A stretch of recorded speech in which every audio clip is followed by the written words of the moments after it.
Ang susunod na programa ay rated PG. Ito ay nangangailangan ng patnubay at gabay ng magulang para sa mga batang manunood.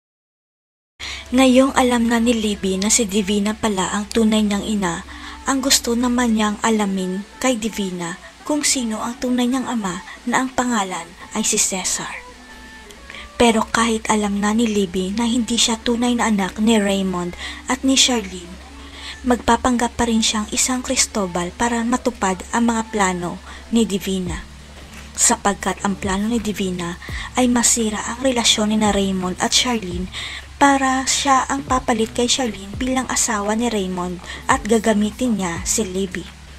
Pero hindi pa rin maalis sa isip ni Libby kung sino talaga ang kanyang ama at may plano siyang kilalanin ito kahit pinagbawalan siya ni Divina dahil walang kwenta si Cesar. Ang tanging alam ni Libby na sa kulungan ang kanyang ama sa kasong pagnanakaw. Kaya sekreto mag-iimbestiga si Libby para makilala kung sino ang kanyang ama.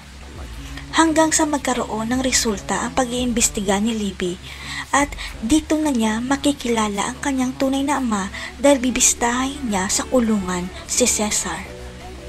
Sa isip ni Libby, hindi dapat malaman ng lola niya ang tungkol sa pagkatao niya dahil siguradong itatakwil siya nito at ikakaya dahil anak siya ng mga kriminal.